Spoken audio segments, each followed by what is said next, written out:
May bagong direktor ang National Bureau of Investigation sa katauhan ni retired Judge Jimmy Santiago. Nanumpa na si Santiago kay Executive Secretary Lucas Bersamin matapos italaga ni Pangulong Ferdinand Marcos Jr.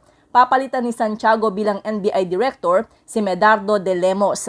Ayon sa Presidential Communications Office, si Santiago ay nagsilbi bilang Acting Executive Presiding Judge ng Regional Trial Courts sa Maynila at Tagaytay. Naging Assistant City Prosecutor ng Department of Justice, Office of the City Prosecutor. Nagsilbi rin ito sa Philippine National Police Western Police District at naging commander at kilalang sharpshooter ng Special Weapons and Tactics Team ng Manila Police District.